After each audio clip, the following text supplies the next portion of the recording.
السلام عليكم ورحمة الله.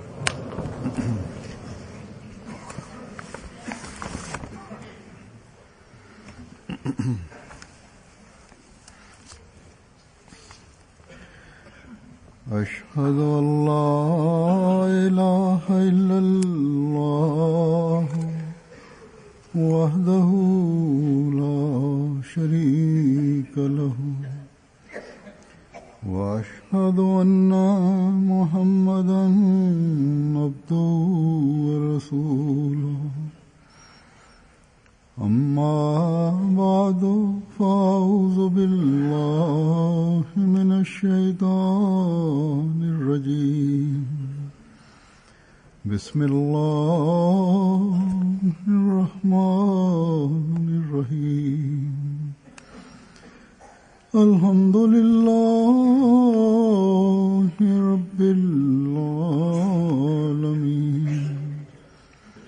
الرحمن الرحيم مالك يوم الدين.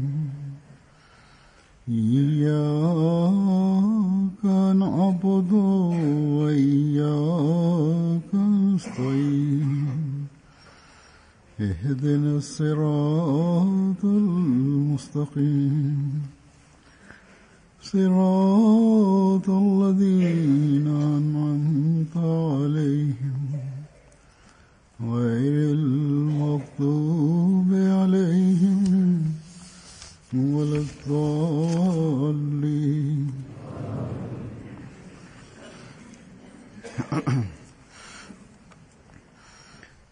اللہ تعالیٰ کے فضل سے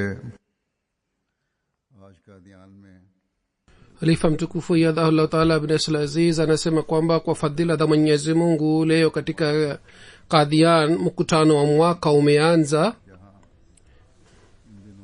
Vile vile katika nchi mbalimbali za dunia pia siku hizi mkutano wa mwaka unafanyika. Kama kuna nchi za Afrika,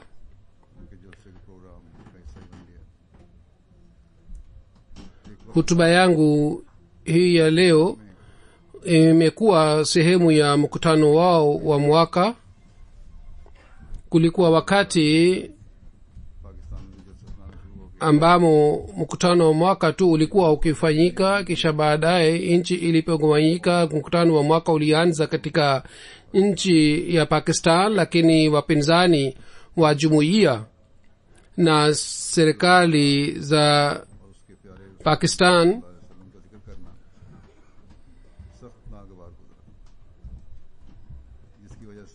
ilikuwa haipendi kwamba jumuiya itaje jina la Mwenyezi Mungu na mtume wake Muhammad sallallahu alaihi wa alihi wasallam. Na kwa sababu ya hii, kwa kuunda sheria, jumuiya ilipigwa marufuku kwamba jumuiya isitaje jina la Mwenyezi Mungu na mtume wake Muhammad sallallahu alaihi wa alihi wasallam. Na kwa ajili ya kufuata sheria ile katika nchi ya Pakistan ilipigwa marufuku kwamba jumuiya hairuhusiwi kufanya mkutano wa mwaka. Na hivi jumuiya Ahmadiyya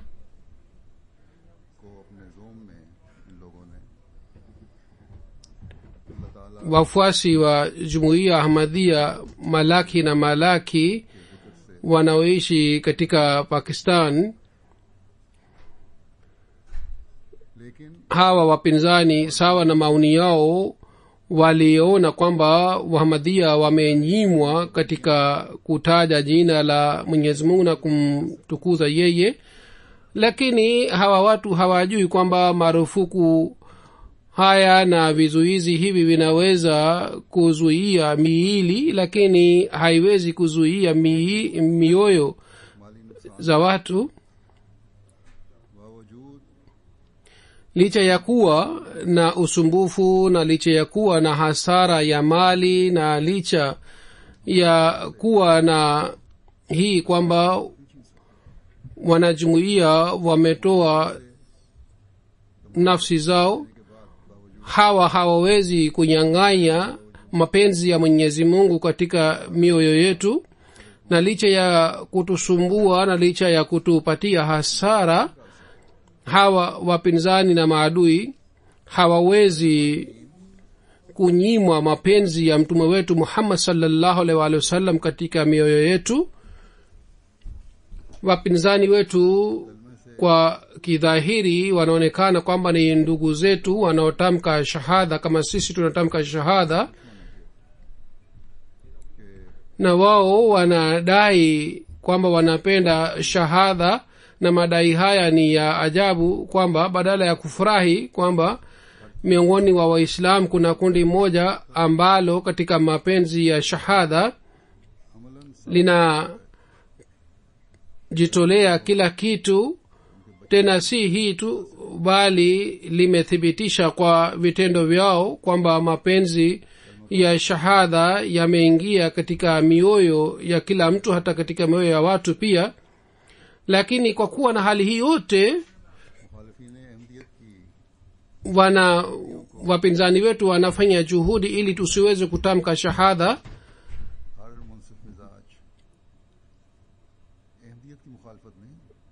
Juhudi wanayofanya ya kusumbua wanajumuiya, kila mwenye uadilifu anasema kwamba hii si upinzani wa jumuiya bali ni upinzani wa Islam. Kuhusiana na mkutano wa mwaka, nimezungumza kuhusu jumuiya za Pakistan kwa sababu mwezi wa Desemba kwa ajili ya wanajumuiya wa Pakistan unakuwa mwezi ambao unaleta mwamko ndani ya mioyo ya wanajumuiya wa Pakistan. Mwenyezi Mungu ajalie kwamba imani yao hii ikubaliwe na Mwenyezi Mungu kiasi hiki kwamba kwa kuvuta fadhila za Mwenyezi Mungu, upinzani wa kila aina, shida na usumbufu wa kila aina ufutike na uondoke,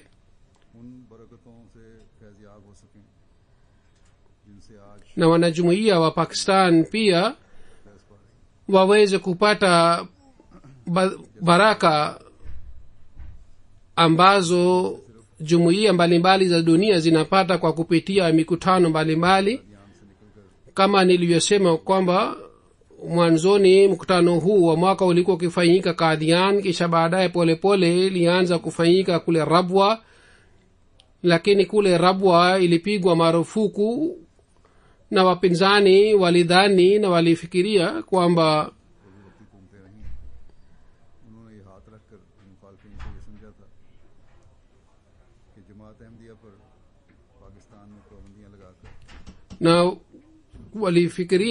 kwamba kwa kupiga marufuku na kwa kuwazuia wanajumuiya hivi watazuia maendeleo ya jumuiya. Lakini ilitokea nini? Kama nilivyoeleza sasa hivi kwamba siku hii ya leo katika nchi mbalimbali za dunia mkutano huu wa mwaka unafanyika wakati mmoja, na katika mwaka mzima sawa na hali ya kila nchi, takriban nchi zote za jumuiya ambapo jumuiya inapatikana, mkutano huu wa mwaka unafanyika kana kwamba mkutano huu ulioanzishwa na Sayyidna Ahmad alayhi salatu wassalam. Mkutano huu umekuwa sasa mkutano wa kimataifa.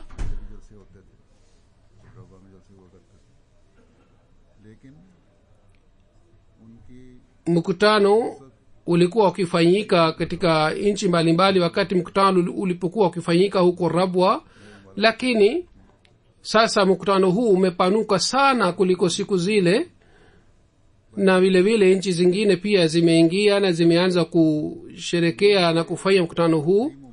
Tena si wanajumuiya tu bali viongozi mbalimbali wa dunia na vile vile viongozi wa dini mbalimbali na Waislamu pia ambao wana roho safi, wao pia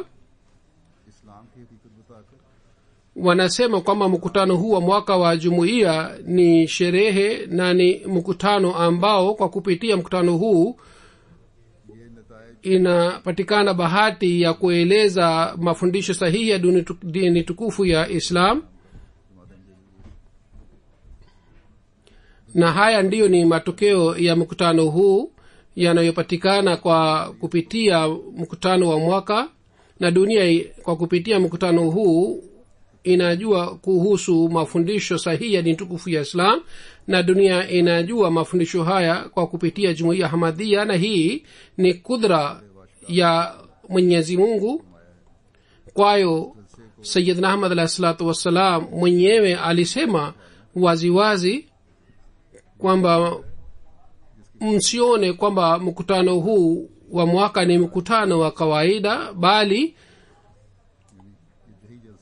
mkutano huu umepewa msaada wa Mwenyezi Mungu, na kwa kupitia mkutano huu Islam itahuishwa. Basi huu ni mkutano ambao kwa kupitia mkutano huu Islam itaenea duniani, na kwa kupitia mkutano huu watu watajifunza mambo ambayo yataleta mapinduzi katika hali yao ya kiroho. Kisha mapinduzi haya ya kiroho yatadhihirisha uzuri wake duniani, na hivi dunia itavutika upande wa Islam. बालातर मजहब होना साबित करेगा, क्योंकि सिर्फ इंसानी कोशिशें ही नहीं, na अल्लाह की ताईद ये काम दिखाएगी. itathibitika kwamba Islam ni dini nzuri zaidi kushinda dini zingine zote, na hii kazi itafanyika kwa msaada wa Mwenyezi Mungu. Sayyidina Ahmad alayhi salatu wasalam alisema kwamba jiwe la jumuiya hii Mwenyezi Mungu aliweka mwenyewe kwa mkono wake, na kwa ajili yake, kwa ajili ya jumuiya hii ametayarisha mataifa. Hivi karibuni mataifa haya yatajiunga na jumuiya hii, kwa sababu hii ni kazi ya Mwenyezi Mungu ambaye anaweza kufanya kila kitu. इस मजहब में Hivi karibuni wakati unakuja, bali umekaribia sana, kwamba katika और अहाम परस्त ना नेचर की तफरीक katika और अहाम परस्त Islam ना खवारिक के इनकार करने वाले बाकी रहेंगे, watu और ना इनमें बेहुदा और बेअसल और मुखालिफ कुरान wanaopinga dini hawatabaki, उम्मत वसत के लिए na wala wale जमीन पर कायम कर देगा. wanaotegemea riwaya kinyume na Qur'an tukufu wao pia hawatabaki, bali Mwenyezi Mungu atatayarisha njia ya wasitani ambayo iliyoletwa na Qur'an tukufu, na njia जो इब्तिदा से aliyowafundisha Mtume sallallahu alaihi wasallam masahaba zake, जरूर यही होगा, जिसके काम na njia ambayo waliendelea kupata masidik na watu wema, na hivyo ndivyo itakavyotokea. Yule ambaye ana masikio asikie vizuri. Amesema Sinam al-Islam kwamba wenye baraka ni wale watu ambao wanaofunguliwa njia iliyonyoka. Hazur anasema kwamba bila shaka mkutano huu wa mwaka unaleta mapinduzi ya kiroho ndani ya mioyo yetu, na inatakiwa iwe hivi. Mikutano inafanyika duniani ambamo mataifa mbalimbali yanashiriki, na mikutano hii ni ya mataifa mbalimbali. Katika Afrika Waafrika wanashiriki, katika Ulaya na Marekani watu wa pale na watu wengine mbalimbali wanashiriki, na Waarabu pia wanashiriki katika mikutano hii. Amlan ताईद फरमा दिए कि कौमें तैयार होकर Na Mwenyezi Mungu amesadikisha kauli ya Sinam alayhi salatu wassalam kwamba mataifa yanaendelea kujiunga na jumuiya hii na yametayarishwa kwa ajili ya jumuiya hii. Mataifa haya kwa kujiunga na jumuiya hii yanatangaza ukweli wa jumuiya hii. 31 ममालिक की Tena si hii tu, bali katika kijiji cha Qadian leo mkutano wa mwaka unafanyika. Wajumbe kutoka nchi 31 wamekuja pale, kutoka Afrika, kutoka Asia, kutoka waarabu pia wamekuja, na kutoka Marekani na kutoka Ulaya pia wajumbe wameenda kule, na kutoka Australia na kutoka visiwa mbalimbali pia watu wameenda kushiriki kule. Basi hawa watu kwa kupiga marufuku katika nchi moja kwamba mkutano usifanyike kule, kwa kufanya hivi wapinzani waliona kwamba wao wamepatia jumuiya hasara kubwa sana. Lakini maadui ni wajinga na hawajui kwamba aliyetangaza kuwa imamu wa zama hii na aliyetangaza kuwa masihi aliyeahidiwa, yeye hakusema kwamba mimi natayarisha jumuiya hii, bali alisema wakati ule kwamba jiwe la msingi la jumuiya hii limewekwa kwa mkono wa Mwenyezi Mungu mwenyewe. Basi ikiwa upinzani na maadui wa jumuiya wana ujasiri, basi wapambane na Mwenyezi Mungu na wapigane na Mwenyezi Mungu, lakini wakumbuke kwamba Sayyidina Ahmad alayhi salatu wassalam ni mpendwa wa Mwenyezi Mungu, mpendwa yule ambaye pamoja naye kuna msaada maalum wa Mwenyezi Mungu. Na kwa nini isiwe hivi wakati Mwenyezi Mungu alimtuma kwa ajili ya kuisha Islam na kusambaza heshima ya Islam duniani? Basi wapinzani wanatakiwa wazingatie tangazo hili la Sayyidina Ahmad alayhi salatu wassalam, ambamo alisema kwamba enyi wale wanaotaka mbaya kwa ajili yangu, kabla ya kunishambulia mufikirie sana. Wanajumuiya wanatakiwa, wanajumuiya wanaosumbuliwa usumbufu huu hauwezi kumaliza jumuiya. Usumbufu labda unakuwa kwa ajili ya watu kadhaa, na jumuiya ambayo inakuwa na msaada wa Mwenyezi Mungu na Mwenyezi Mungu mwenyewe umetayarisha na umeanzisha jumuiya ile, hawa maadui namna gani wanaweza kuiangamiza jumuiya ile au kuipatia hasara jumuiya hii?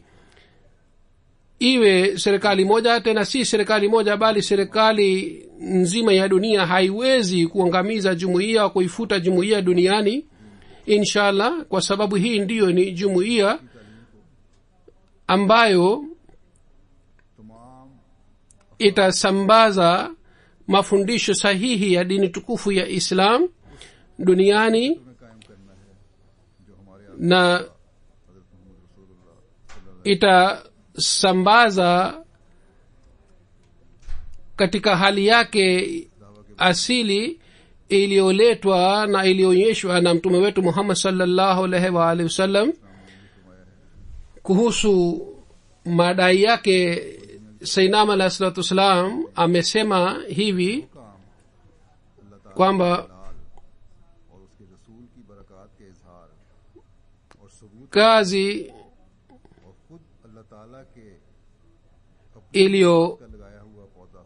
inayofanywa kwa ajili ya baraka na kwa ajili ya kueneza jalali ya Mwenyezi Mungu, na Mungu mwenyewe anapanda mti ule. Katika hali hii malaika wanalinda jumuiya ile na mti ule. Ni nani anayeweza kuongoa mti ule? Kumbukeni jumuiya yangu ikiwa ni biashara yangu, basi katika hali hii jina lake litafutwa na jumuiya hii itafutwa kabisa. Lakini ikiwa jumuiya hii ilianzishwa na Mwenyezi Mungu, na bila shaka jumuiya hii ilianzishwa na Mwenyezi Mungu, hata kama dunia nzima inakuwa mpinzani wa jumuiya hii, lazima jumuiya hii itaendelea kuenea na malaika wataendelea kulinda jumuiya hii. Amesema hata kama mtu mmoja habaki pamoja nami na hanisaidii hata mtu mmoja, hata katika hali hii pia mimi nina yakini kwamba jumuiya hii na silsila hii itapata maendeleo. Basi haya ni maneno yani heshima ya Sayyidina Ahmad alayhi salatu wassalam.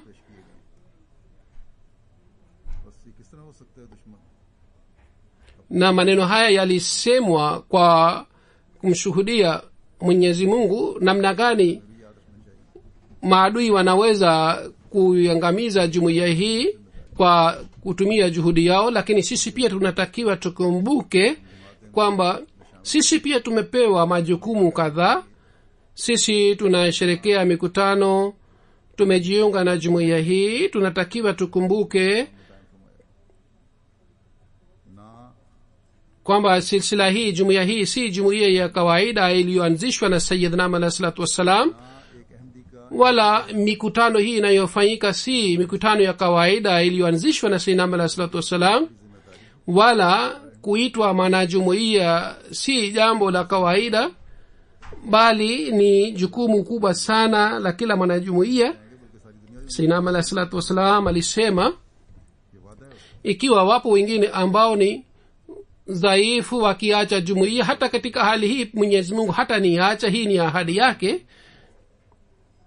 जिम्मेदारी है Basi wanajumuiya pia wamepewa majukumu makubwa sana. Kila mwanajumuiya amepewa अल्लाह ताला की jukumu hili. Nusrat में हिस्सादार Anayedai kwamba amefanya bayati ya sinama alayhi salatu wassalam, जो हज़रत मसीह मौला इस्लाम jukumu lake ni hili kwamba kwa ajili ya kuwa sehemu ya msaada wa Mwenyezi Mungu alete mapinduzi ndani yake aliyotaka sinama alayhi salatu wassalam kuyaona ndani ya wafuasi wake. बल्कि अपने जायजे लेने की जरूरत है Basi kushiriki kwetu mkutanoni hautoshi, bali tunatakiwa tuchunguze amali zetu. Tunatakiwa tuwe pamoja na wale wanaokuwa warithi wa maombi ya sayyidina alayhi salatu wassalam. Watu wananiandikia barua kwamba वारिस बने kwamba tuombee kwamba tupate maombi ya sayyidina alayhi salatu wassalam aliyofanya kwa ajili ya wale wanaoshiriki mkutano wa mwaka. कि हम जलसे में शामिल Je, kwa ajili ya kuwa warithi wa maombi haya hii inatosha जलसे की कार्रवाई सुन ली kwamba sisi tunahudhuria mkutano wa mwaka masaa 3-4 tunasikiliza hutuba na tunapiga nara, basi kazi yetu inakwisha hapa? इन दुआओं का Hapana. के लिए अपने जायजे लेने की जरूरत है Kama nilivyosema, कि जो कुछ हम kwa ajili ya kuwa warithi ya maombi haya tunatakiwa tuchunguze amali zetu na vitendo vyetu, kwamba yoyote tunayosikiliza हमारी जिंदगी au katika mazingira ambayo tumepata mwamko, hii ni kwa ajili ya muda maalum au hii itakuwa sehemu ya maisha yetu, yani tutaendelea kufuata katika maisha yetu yote. Ikiwa athari hii na hali hii inapatikana katika mkutano wa mwaka, जलसे की हर मजलिस से ऐद उठाता है na sisi kwa ahadi hii लाने tukishiriki kila mpango wa mkutano wa mwaka kwamba nitaleta mapinduzi katika maisha yetu, na kwa ajili yake hii nitatumia juhudi yangu yote na nitaleta mapinduzi anayotaka Mwenyezi Mungu na mtume wake kutoka kwangu na aliyoelezwa na sinama alayhi salatu wassalam. Anapofanya hivi, basi katika hali hii tutaendelea kuwa warithi wa maombi ya sinama alayhi salatu wassalam, yani tutaendelea kupata maombi yake. Pengine करना नहीं तेरी बात तो हमें मानी नहीं pengine जो अल्लाह ताला ने फरमाया है tutamwambia Mwenyezi Mungu kwamba sisi hatutaki kufanya chochote wala hatutafuata amri zako. Mungu alisema falyastajibu li, yani munitii, एक रूहानी na lakini sisi tunataka maombi, lakini hatutaki kumfuata Mwenyezi Mungu. और इसके रसूल के लिए दुआ हमें फिर हज़रत मसीह मौला इस्लाम की Na kwa ajili ya kuleta mapinduzi ya kiroho ndani yetu, दोनों चीज़ें ज़रूरी हैं ताकि हम हज़रत tunapofanya hivi basi tutapata maombi ya sinama alayhi salatu wassalam, yani tukifanya juhudi na tukifanya maombi ndipo tutapata maombi ya sinama alayhi salatu wassalam. अल्लाह ताला जो फरमाते Na kwa kupata maombi haya tutapata fadhila za Mwenyezi Mungu. हैं तो कौन सी बातें Mungu anaposema kwamba mutii amri zangu zote na munisikie, basi ni mambo gani ambayo tunatakiwa tukubali na tutii na tufuate? ये बातें अल्लाह ताला के अहकामात हैं na sisi tunajua yale mambo ni mambo gani.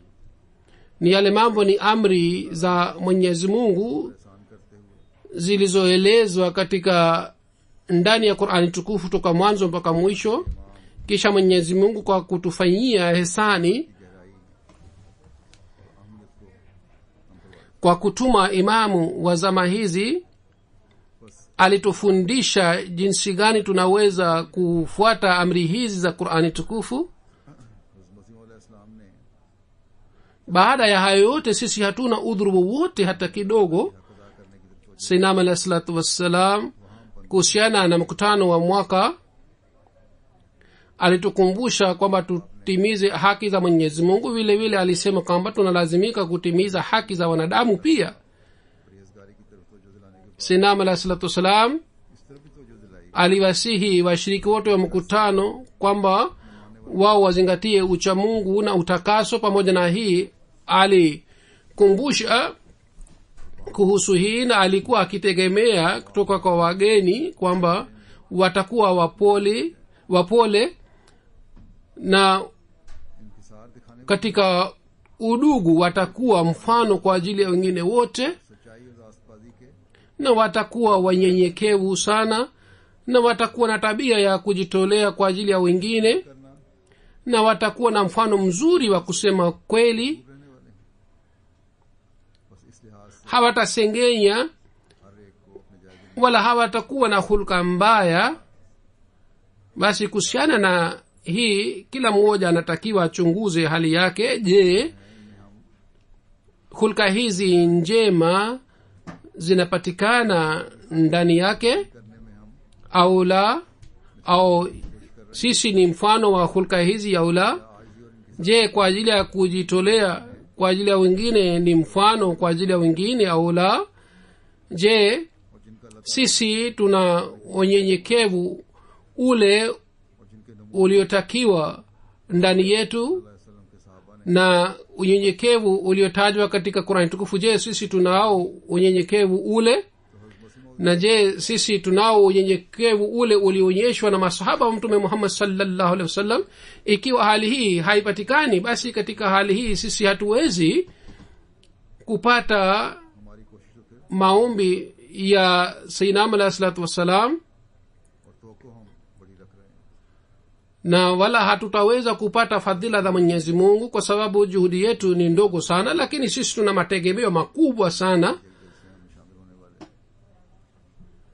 Basi wale wanaoshiriki mkutano wa mwaka duniani kote kwa kawaida, hususan wale wanaoshiriki mkutano wa mwaka wa Qadian, kwa sababu wao wanashiriki katika kijiji cha Sayyidina alayhi salatu wassalam,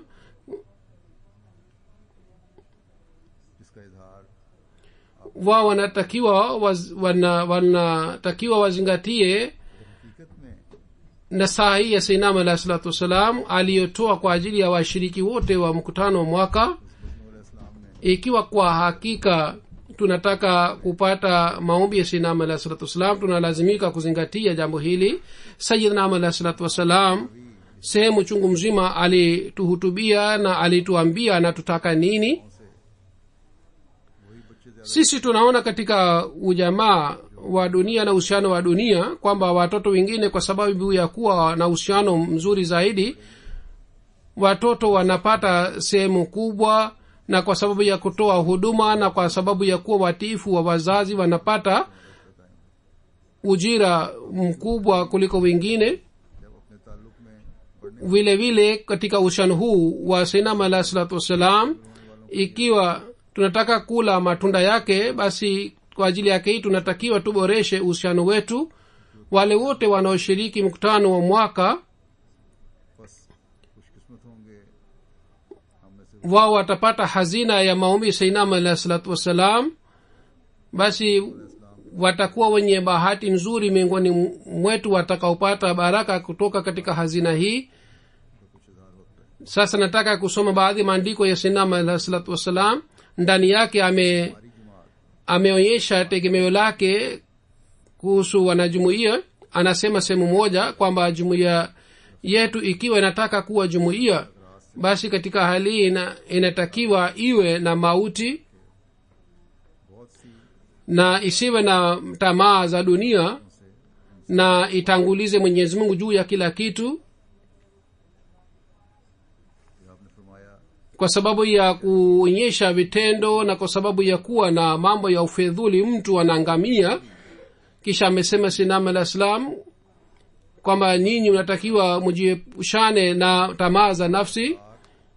आदात इस्तिकामत kila anayekutana nanyi anaangalia vitendo vyenu, anachunguza vitendo vyenu, anachunguza uimara wenu na anachunguza kiasi gani mnafuata amri za mwenyezi mungu. ikiwa nyinyi hamuonyeshi mfano mzuri katika hii, basi yeye anaanguka kwa sababu ya amali zenu. basi mkumbuke mambo haya. kisha amesema qurani tukufu inasema man katala nafsan bighairi nafsin au fasadin, को बिला वजह कत्ल कर देता है वो गोया सारी दुनिया को कत्ल करता है।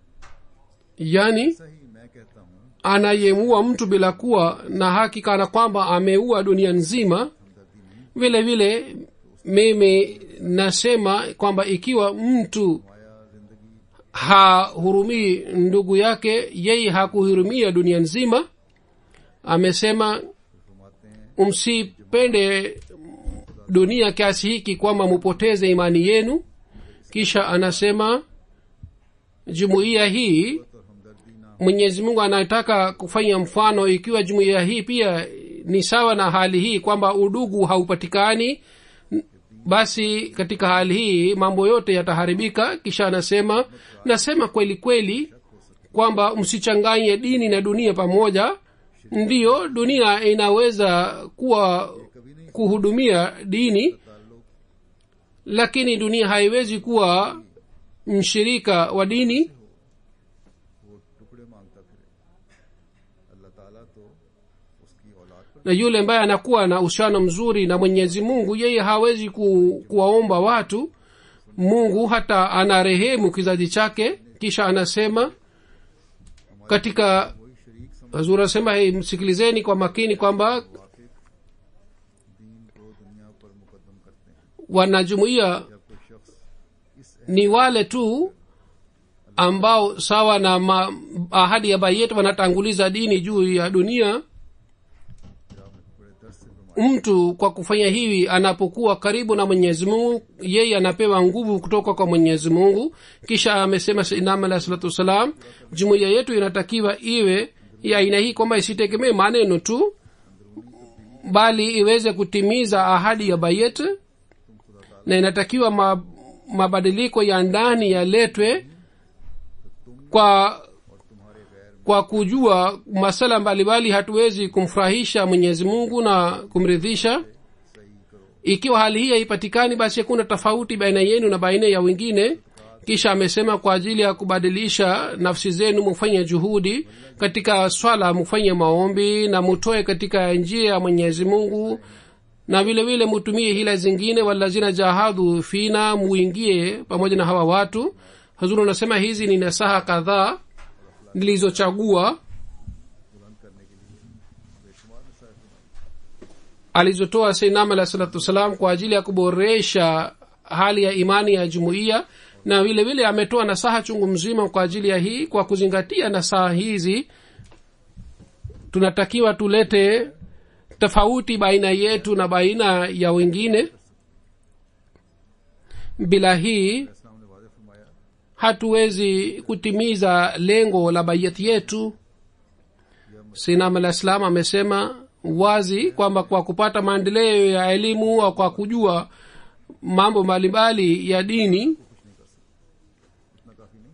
au kwa kupata ushindi katika mjadala hatuwezi kumridhisha mwenyezi mungu. hii haitoshi आमियत रख kwamba tumepata elimu. लेकिन खुदा ताला को खुश कर bila shaka उसके प्यार maendeleo ya elimu ni muhimu, lakini kwa ajili ya kumridhisha mwenyezi mungu, kwa ajili ya kupata mapenzi yake na upendo wake, mtu anatakiwa apate maendeleo katika vitendo vyake, na mtu analazimika abadilishe hali yake, लोगों में शामिल होने की जरूरत है।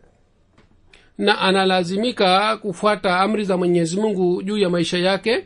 analazimika kuwa pamoja na wale watu kwao mwenyezi mungu anasema walazina jahadu fina, yani wale wanafanya juhudi ya kukutana nasi, अल्लाह ताला की मदद मांगते हुए करते हैं. na juhudi hii wanafanya kwa ajili ya kutoa nafsi zao kwa kusali swala na kwa kufanya maombi. Wanafanya juhudi hii na wanafanya juhudi hii kwa kutoa sadaka, na wanatumia hila zote za kumridhisha mwenyezi mungu.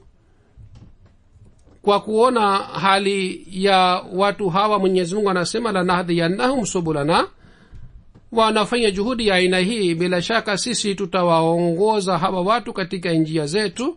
पहले खुद कोशिश करने की जरूरत Basi kwa ajili ya kupata ukaribu na mwenyezi mungu, इसी तरह kwanza tunatakiwa sisi tufanye juhudi sisi wenyewe, ndipo ukaribu wa mwenyezi mungu utapatikana. उन दुआओं की vile vile kwa ajili ya kuwa warithi wa maombi ya wapendwa wa mwenyezi mungu, बस ये जलसे tunatakiwa tuwe na लेने वाला माहौल में hali ya kupata yale maombi.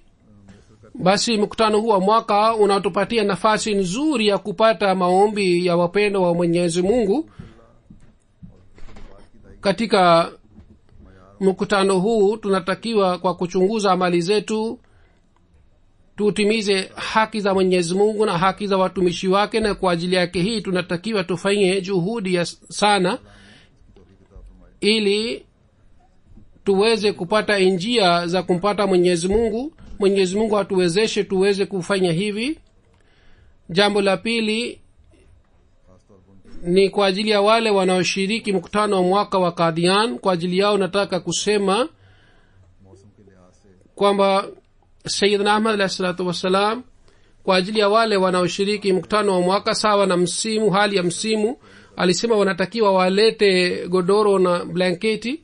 Kwa hiyo wananchi wa bara la Hindi wanatakiwa wafuate nasaha hii. के तहत Hata wale wanakuja kutoka Pakistan wao pia wanatakiwa wafuate nasaha hii, ingawa siku hii sawa na mipango ya jalsa salana imefanywa mpango, lakini haiwezi kufanywa kwa ajili ya watu wote. Kwa hiyo wale wanakuja kutoka bara la Hindi hawatakii wao wategemee kwamba watapata godoro na blanketi, na wageni wanakuja kutoka nje wao pia wanatakiwa walete mawazi mazito kwa ajili ya kujiokoa katika baridi, kwa sababu kule siku hizi ni baridi. हमें गर्म बिस्तर मुयस्सर हों और गर्म कपड़े Hawa wageni pia wanatakiwa badala ya kutafuta kwamba tupate blanketi पहनकर na tupate vyumba ताकि फिर शिकवा ना हो, wenye मिला रजाई मोटी नहीं मिली. joto, bali wao wanatakiwa waje na mawazi mazuri ili wasiwe na malalamiko kwamba hawakupata godoro mzuri wala hawakupata blanketi mzuri au chumba kilikuwa baridi sana. Hazuru anasema siku hizi baridi haipo kama ilivyokuwa zamani. Zamani ilikuwa baridi sana, siku hizi si baridi kama ilivyokuwa zamani. असल मकसद तो Wakati ule pia wageni walikuwa wakija na walikuwa wakijitolea sana wakati ule katika baridi. अमली हालतों की Lengo hasa ni kupata baraka kutoka katika mazingira ya mkutano wa mwaka, na kwa kuzingatia vitendo vyetu ni kuvuta fadhila za mwenyezi mungu na kwa ajili yake kufanya juhudi. Wageni walikwenda kutoka Ulaya, labda wao watasikia baridi kule, kwa sababu hapa katika nyumbani kwetu kuna mpango wa heating, la kule labda hakuna. Au watu matajiri ambao wamekuja kutoka Pakistan, सबको याद रखना चाहिए labda wao wataomba blanketi au heater au vimba vizuri, lakini hawa wageni wote wanatakiwa wakumbuke kwamba जमातों को भी usimamizi wanapewa yoyote kutoka kwa usimbizi wao, washukuru na wasiombe vitu. Na jumuiya mbalimbali za bara la Hindi pia zinatakiwa ziwaambie watu vizuri kuhusu hali na ya kule, ili watu wasiwe na malalamiko. काफी lakini nimeona kwamba jumuiya hazitumi orodha ya wajumbe wanaokwenda kule, wanachelewa sana kutuma orodha. kwa hivyo haitakiwi iwe hivi, bali siku za usoni wanatakiwa watume haraka orodha ya wajumbe wote wanaokwenda kule kushiriki mkutano wa mwaka, ili mpango ufanywe. pengine hawa wajumbe watakaokwenda kule watapata shida kule. vile vile watu wengine wanaanza kuomba kwamba wao wapewe makazi sehemu fulani au wapewe nafasi katika Daruzafat au guest house. Uzuri anasema kwamba madai haya si sahihi. Kwa fadhila za Mwenyezi Mungu, watu wanaoshiriki mkutano wa mwaka ni takriban 16,000. sawa na idadi hii, sawa na uwezo, mpango unafanywa kwa ajili ya malazi na kwa ajili ya vitu vingine. lakini watu wengine kwa sababu ya ugonjwa wao au kwa sababu zingine wanapata shida na usumbufu. katika hali hii, ikiwa wanapata usumbufu, ni vizuri wasiende mkutanoni. kuja mkutanoni na kupata baraka kutoka mkutano wa mwaka inataka mtu ajitolee. Sinam alayhi salatu wassalam kwa kuwa na hali hii kwamba alionyesha mifano mizuri ya ukarimu wa wageni, lakini kuhusu siku za mkutano wa mwaka alisema kwamba inatakiwa ukarimu wa wageni upewe vizuri. basi washiriki hawatakiwi waanze kuomba vitu na vifaa, si kule Kadian tu, bali nchi zingine zote pia inatakiwa iwe hivi. katika Kadian, kwa fadhila za Mwenyezi Mungu, nyumba nyingi zimejengwa kwa ajili ya malazi, sawa na ufunuo wa Mwenyezi Mungu isemayo wase makanaka. nyumba nyingi zimejengwa na Mwenyezi Mungu anaendelea kupanua. Usimamizi wa kule pia unafanya juhudi kwamba sawa na ilhami hii waweze kuwapatia wageni starehe. lakini wakati watu wengi wanapokuja, baadhi wakati upungufu unabaki, basi wale wageni ambao wanakuna tabia ya kuomba vifaa na vitu, wao hata kama wanapata shida wanatakiwa wafuate amri za viongozi na wao wafurahi. kwa sababu ya hii kwamba sisi kwa kuja katika kijiji cha Masihi aliyeahidiwa alayhi salatu wassalam tutapata baraka zaidi na zaidi. na kwa ajili yake hii, badala ya kuzingatia starehe ya dunia, mutafute yale mambo na mufanye juhudi mupate yale vitu, yale mambo aliyotutaka Sinam alayhi salatu wassalam. kwa fadhila za Mwenyezi Mungu, isipokuwa watu wachache, washiriki wote wa mkutano wa mwaka wanakuwa mfano wa imani mzuri na hulka njema. hata wao wamekuja kutoka Russia, Marekani au katika nchi zingine. hawa kwa kuja katika kijiji cha Sinam alayhi salatu wassalam, wanaponiandikia maoni yao, basi inakuwa hali yake inakuwa ya aina yake. basi wale wachache ambao miongoni mwa hawa wengi ni wa zamani ambao wanakuwa na malalamiko, hawa wote wanatakiwa ambao wanatanguliza dunia. Nataka kuambia hawa kwamba wachunguze imani ya hawa wanajumuiya wapya. kila anayeshiriki mkutano wa mwaka, badala ya kuzingatia mambo ya dunia na starehe, bali yeye anatakiwa azingatie mazingira ya kiroho ya kule na afanye maombi sana. siku hizi hasusan, ikiwa mnalazimika kufanya maombi kwa ajili ya imani yenu, vile vile mufanye maombi kwa ajili ya maendeleo ya jumuiya na kwa ajili ya hii kwamba tujenge uhusiano mzuri na uhalifa. Sayyidina alayhi salatu wassalam aliyotutegemea sisi tuweze kupata ile hali. na maombi ya waaminio kwa ajili wenzao inakuwa msaidizi. Kwa ajili ya halifatulmasih, kwa ajili ya ndugu zenu mufanye maombi, na wale wanafanya maombi hivi wanapata fadhila za Mwenyezi Mungu inshallah. जलसा के बखैर खूबी इख्तिताम पजीर होने Na mtapata maombi ya Sayyidina alayhi salatu wassalam. उलटने के लिए भी दुआएं करें, mufanye maombi kwamba mkutano uishe vizuri, कुछ भी कर सकता है. na shari mufanye maombi kwamba shari ya maadui iende juu yao, irudi juu yao.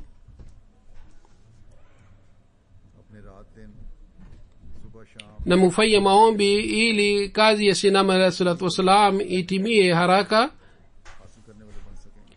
na asubuhi na mchana na usiku mufanye maombi na mtukuze Mwenyezi Mungu, ndipo mtaweza kutekeleza jukumu la kushiriki mkutano mwaka. Mwenyezi Mungu awawezeshe wote wanaoshiriki mkutano mwaka. के साथ जुड़कर Mwenyezi Mungu atuonyeshe nazara ile के झंडे तले जमा होता वो देखने ambamo tutaona dunia hii itaungana na Sayyidina alayhi salatu wassalam, na kwa kufanya hivi dunia nzima itakuja chini ya bendera ya Mtume Muhammad sallallahu alaihi wasallam. Baada ya sala nitaswalisha jeneza ghaibu moja, ni ya mbashiri wetu wa zamani bana Ahmad Shamsher Sukia saheb वफात मॉरिशस में वफात पा गए. aliyefariki tarehe 24 wa Desemba 2014 katika nchi ya Mauritius. Inna lillahi wa inna ilaihi rajiun. Mauritius के रहने वाले थे. आपके वाले का Alizaliwa mwaka 1933. जमात रहे. Alikuwa mwenyeji wa Mauritius. Baba yake Abdustar Sukia saheb kwa muda mrefu aliwahi kuwa mwenyekiti wa jumuiya. Babu yake Abdulmanaf Sukia kwa kumpitia Sufi Ghulam Muhammad saheb radhiyallahu ta'ala anhu alifanya bayat senior school certificate का इम्तिहान Cambridge university katika mwaka 52. Bana Shamsher Sukia saheb जिसमें नौकरी शुरू की, alishinda senior school certificate katika Cambridge. काम कर रहे थे. Tangu 53 alianza kufanya kazi, एक लंबा अरसा से आपकी ख्वाहिश na katika mwaka 62 alienda Kadhiana Rabo kwa ajili ya ziara, na kwa muda mrefu alikuwa na hamu hii kwamba atoe na maisha yake wakfu. Alipokwenda kule Rabwa alipenda mazingira ya kule kiasi hiki kwamba kutoka kule aliandika barua kwa maana staafu. Kwa hiyo akatoa wakfu maisha yake na akajiunga na jumuiya. Julai 66 alihitimu masomo yake. Baada ya kuhitimu alirudi tena Mauritius. Kule alioa binti wa bana के लिए हुआ. Al Azim Sultan Ghaus Saheb. 77 से सितंबर 1977 Mwanzoni alitumikia jumuiya katika Mauritius. Baadaye 67 mpaka September 77 alipelekwa Ivory Coast. Baadaye alienda Rabwa kwa muda mfupi. 78 alirudi tena Mauritius. August 81 alienda Benin mpaka April 87 aliendelea kuitumikia jumuiya kule. 87 alistaafu, lakini baadaye aliendelea kuitumikia jumuiya. Alifanya tafsiri ya vitabu mbalimbali.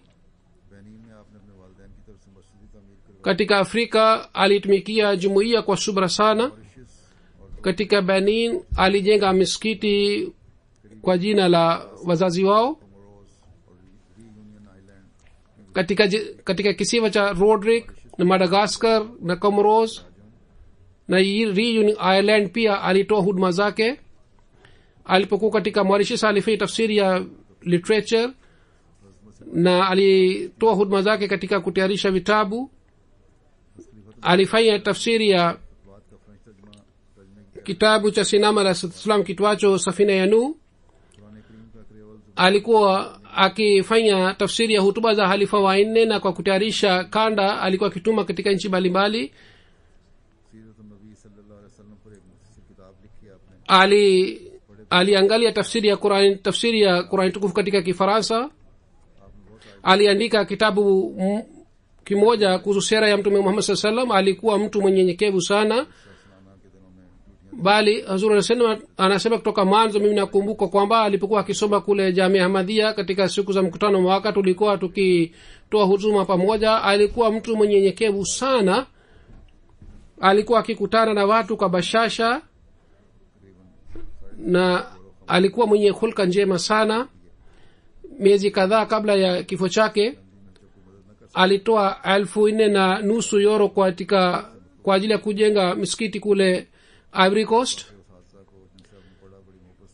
Na mtu mmoja alikuwa anataka msaada, alimsaidia, na alikuwa akiheshimu sana walimu wake. Mwenyezi Mungu aipandishe madaraja yake na aiweke roho marehemu hala pema. Na kama niliyosema, baada ya swala nitaswalisha jeneza yake ghaibu.